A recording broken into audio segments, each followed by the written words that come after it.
Welcome to Podcasting Smarter, the podcast for podcasters by podcasters. Podcasting Smarter is the official podcast from Podbean, featuring podcasting interviews, best practices, and helpful tips. We're here to give you the tools, resources, product updates, and news to help you get started podcasting and keep your podcast growing.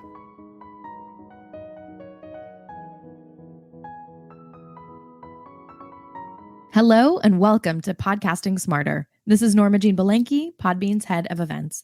And in today's episode, we're having a conversation with our podcast specialist, Roni Gosch, on audience retention, the basics, and what is really going to help you grow your show.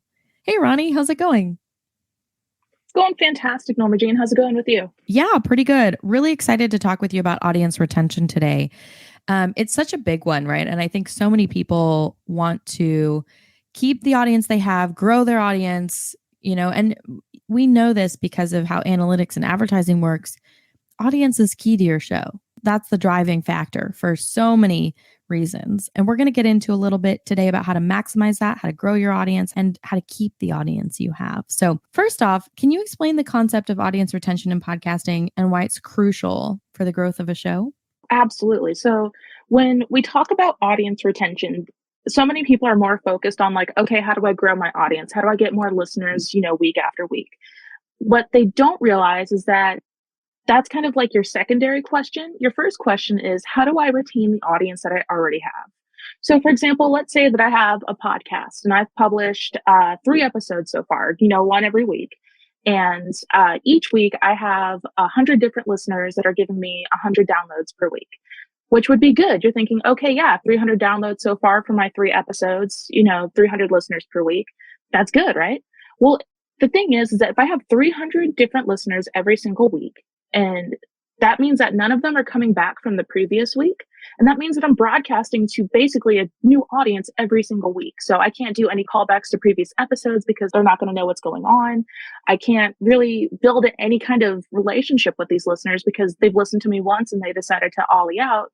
And, in the future, if I'm like, oh, hey, I want to monetize, I'm not really going to have the basis for monetization because they're going to listen to one episode and dip. They're not going to continuously listen to episodes and get the message from any advertising that I get. They're not going to be dependable listeners. They're not going to be dependable buyers for, my sponsors.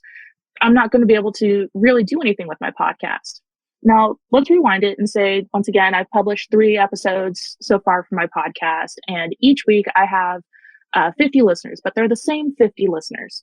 That means that I have 100% retention. That means every single week I am broadcasting to the same 50 people who are coming back. And that means that they are dedicated to the content that I'm putting out. That means that they're more likely to go around and tell people about my podcast. They're more likely to recommend my podcast for people that do, what podcast should I listen to next? Post on, Twitter, on Facebook, anything like that. They're more likely to buy merch if I decide to put out merch for my podcast. And they're going to be a dependable audience if I ever make the choice to monetize through advertising. So yeah, the first example of my podcast, I might be getting more downloads, but with that second example, I'm really fostering and creating a community with my podcast. And that goes so much further, within the podcasting industry, than having 100 different listeners every single week. Yeah, absolutely. And it's really a combination, right? You want to keep that relationship with the audience that you have because, especially with advertisers, you want to have multiple points of contact. So that's a really big one. And then you want to make sure that you're growing as well. So it's making sure that you have that combination, and it's a tricky balance, Roni. Oh, absolutely. You definitely want to make sure that you're kind of keeping hand in hand with, more people discovering your podcast and retaining the people that have discovered your podcast. But the thing is that if you keep retaining people, they're more likely to spread the word of your podcast and increase the discoverability of your podcast, as opposed to broadcasting to a new audience every single week. Absolutely. I mean, if you listen to a show every week, you're so much more likely to recommend it to friends. So that's a really big one. And that's kind of one of the reasons that podcasters should prioritize retaining their existing audience. But are there any reasons that are really driving the bus in terms of audience retention and why it's so important? Well, like I said, you're really creating that dedicated audience for your podcast. If you have people that are continuously listening to your podcast that, tune in week after week, these are the people that are going to, buy any merchandise that you put out. These are the people that might come to any live shows that you produce. These are the people who will, in fact, leave reviews for your podcast. These are the people that are going to, promote your podcast on social media. These are the people that are going to buy your merch, go to your live shows, join any patron programs that you may put out. These are the people who are going to drive your discoverability in other ways, such as reviewing your podcast, promoting you, or listening to you more with it. So yeah, absolutely. I think it's also something where these are the people that are going to buy your merch, right? yeah, These are the people that are going to buy your merch. These are the people that are going to go to your live shows. These are the people that are going to support your advertisers. So as you, continue your show, every new episode, you're furthering that relationship with your audience. And people say it's one-sided, but it's not, because their participation is their part of the conversation, right? Whether it's how long they listen to. It's all the community. Yeah, exactly. It's building that community. So we also talk about how the first 30 seconds of a podcast are often deemed critical. Can you elaborate on the significance of this initial time frame in terms of how important it is to captivate listeners' attention from the start? Absolutely. And I know this seems like such a short time frame, but as you record, 30 seconds can go for a lot further than you think. And so if you do not catch a listener's attention within that first 30 seconds and they get bored or they get distracted by something, they are going to click off your podcast and either find something else to listen to or, get distracted by that other thing. They're not going to want to stay through the rest of your podcast if you cannot hold them within that first 30 seconds. And so when we talk about trying to retain those listeners, the first thing we say is make sure that you're hooking them within that first 30 seconds, whether it's like your favorite clip from somewhere down the line in your episode, it's something funny that a guest said, it's, the thing that catches people the most is just kind of like, what's the mystery of your episode? What question are you posing? And then what are you solving within like the back half of your episode that's going to make people want to tune in? So, you don't have to, start with an explosion or start with, something catching fire in the first 30 seconds of your episode. But if you start with a hook, that's going to make people want to continue listening to figure out what's going to happen next or to get to the funny part. You're going to increase your listener retention overall.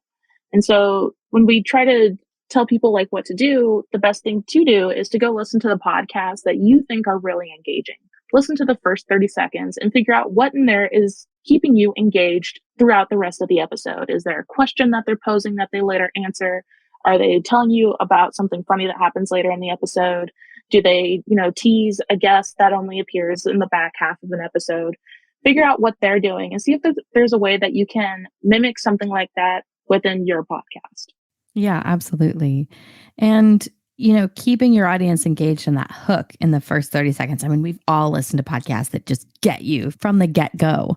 And so it's important to remember that. And you may not have the same hook for every episode, and every episode may not be a hit, right? But it's important to just have that in the back of your mind when you're creating content.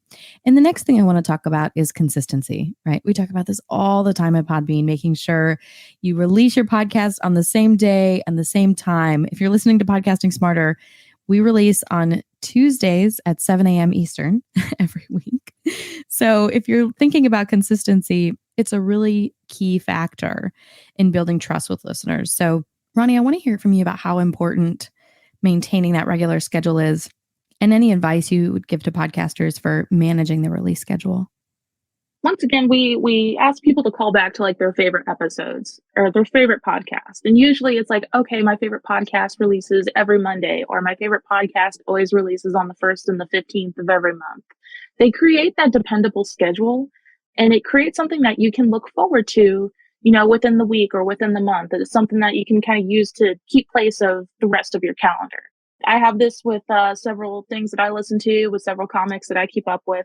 And it's like, I depend on their regular updates to help me keep track of what day it is, what day of the month it is, what day of the week it is.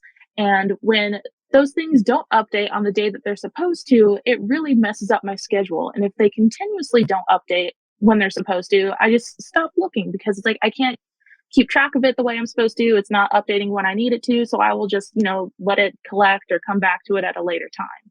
And I'm not the only one who does this. So when it comes to keeping a good pace for your podcast, you want to make sure that you're creating a dependable schedule and you are creating your content on a timeline that lets you keep that schedule. So for example, if you have like a guest, every other week, then make sure that you are, keeping on that schedule of like, okay, every other week I have an episode with a guest. You're giving yourself time to record. You're giving yourself time to edit.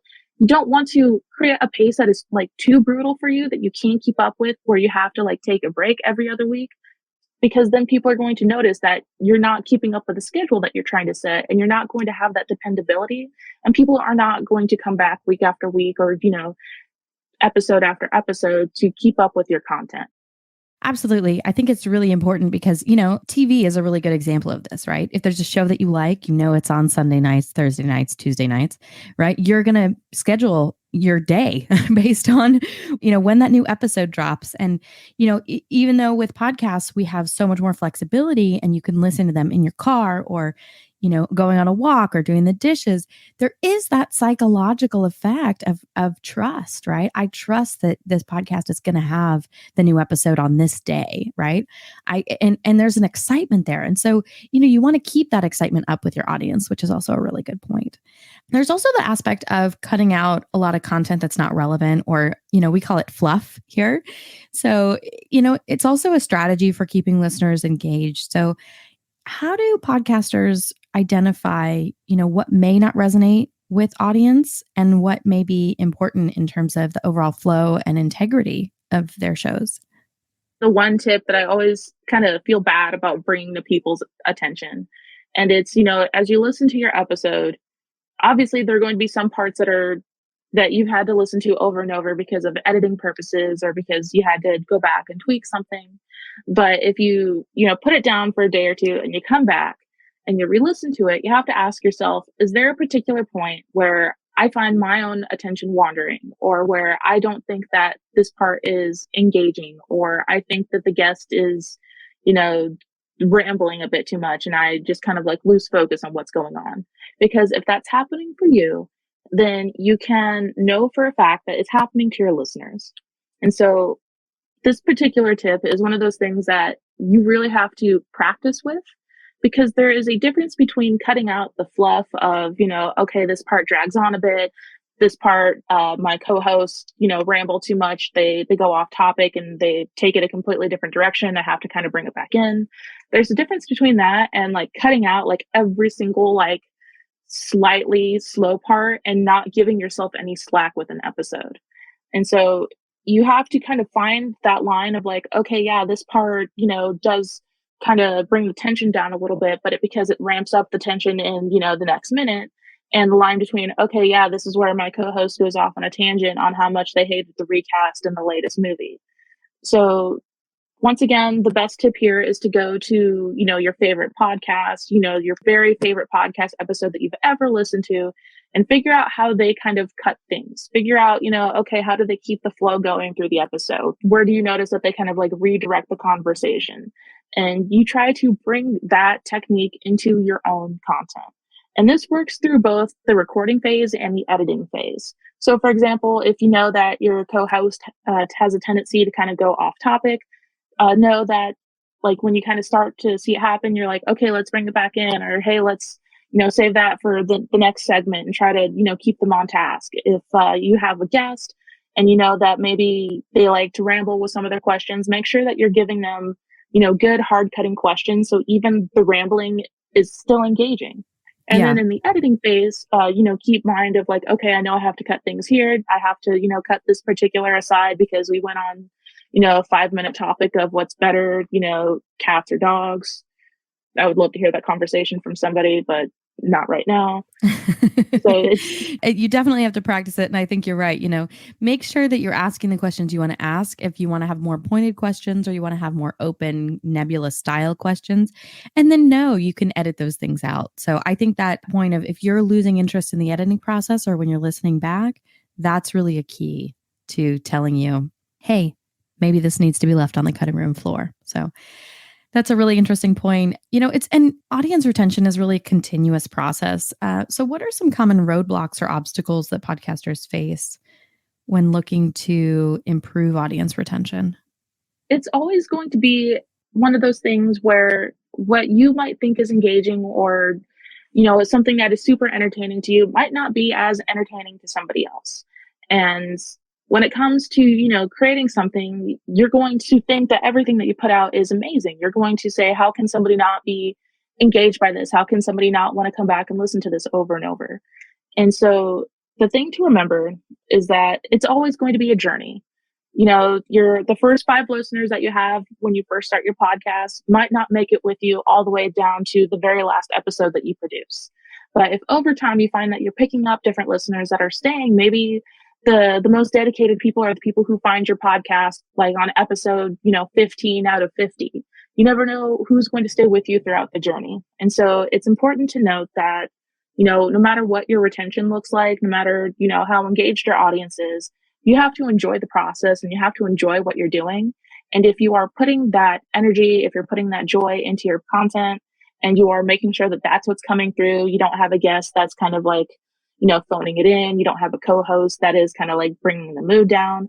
As long as that joy and enthusiasm is coming through, people are going to want to engage with it. Yeah, absolutely. Absolutely. So last, I want to ask you, are there any other tactics that podcasters can employ to foster audience loyalty, promote word of mouth referrals, and grow really your overall podcast community? That's a good question, because when it comes to figuring out who your community is, figuring out who you want in your community, how you want to kind of like foster the community itself, the best thing I can suggest is to create a space for your community to hang out. And whether that's going to be something like, oh, hey, I'm creating a Discord server for everybody, or hey, I'm going to create a subreddit for my podcast where everybody can kind of come and hang out, as they please. You want to create a space for people to come join, to come talk about the same topics that you're talking about, to come talk shop and talk about podcasting. And in doing that, and in creating a space for people to come join, you are increasing the likelihood that people are going to, stumble across your podcast and see, oh, hey, they're talking about something that I enjoy talking about. They're talking about my favorite game or, my favorite movie. And they'll want to come in and listen in on the conversation. They'll want to come in and engage.